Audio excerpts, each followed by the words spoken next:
Hi everybody, Dr. Suneel Dhand, internal medicine physician. Children are better off catching COVID naturally than getting a jab. This was a series of headlines which appeared in the United Kingdom media over the last couple of weeks. And I found this interesting. Obviously, I've been talking myself in recent videos about vaccinating children against COVID-19. The pros, the cons, I've talked about the myocarditis issue and also the ethical considerations involved here. But the fact that the United Kingdom is intensely debating this issue right now is something which is to be applauded. Now, the headlines that I just showed you were in a number of newspapers, including the Times of the United Kingdom, which is a very well-respected newspaper. It's very old and it has a broad range of opinions represented. And in America, I could not have imagined this set of headlines possibly appearing in the media or this level of debate. The United States, obviously I love America, land of the free, home of the brave, but sometimes we have to live up to those ideals a lot better. Because when it comes to open scientific debate, nothing could be more important than a free debate. And again, the United Kingdom is to be applauded for considering the data very carefully before making a decision.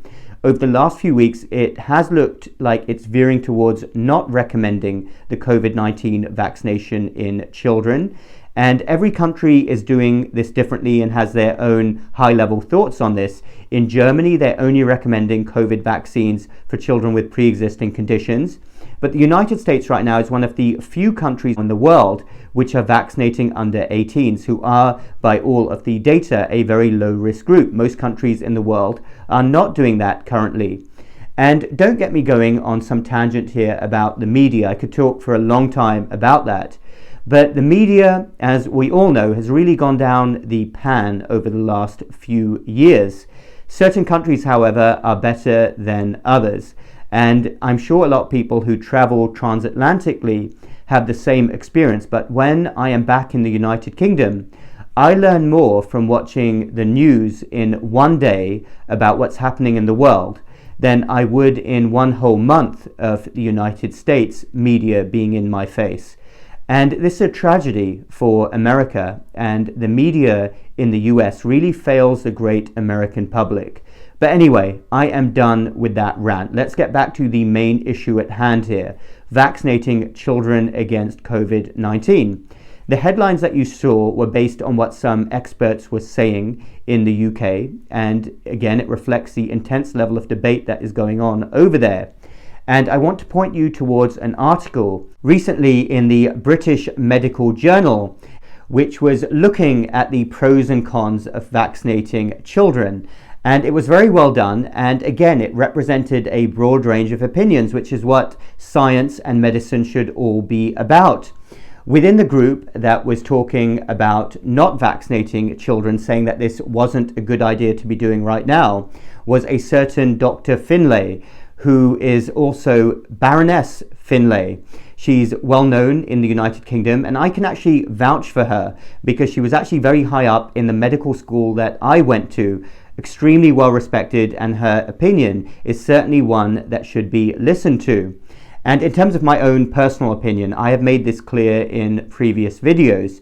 The ethical considerations involved, are we vaccinating children primarily to protect older adults? Is that ethically shaky ground to be on?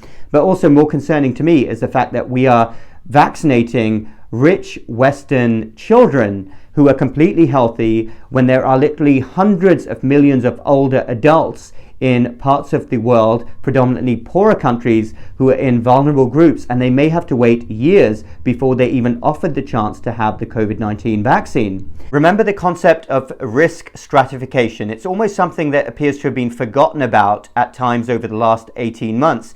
But it's literally one of the first things we learn in medical school, to risk stratify everyone. A 9-year-old is not the same as a 90-year-old. We must always keep this in mind.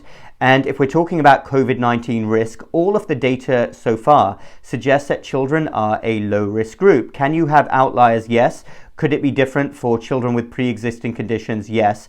But by all accounts, they are the complete opposite of those more vulnerable groups. I'm thinking here of people in my family, my parents, other older family members, other vulnerable people that I know, they were literally queuing up to get the COVID-19 vaccine earlier this year. And I am very glad that they got the chance to receive the COVID-19 vaccine, because I don't want them to be like sitting ducks waiting to pick up the infection when there are other better options available. But this debate about vaccinating children against COVID-19 is clearly something which is going to occur in every single country that considers this issue. And I am very pleased to see that the United Kingdom is intensely debating this, because what else could be more appropriate for an issue of this magnitude? Thanks everyone for listening. Dr. Suneel Dhand. Follow me on YouTube and Facebook, MedStoic Lifestyle Medicine. We'll speak again next time.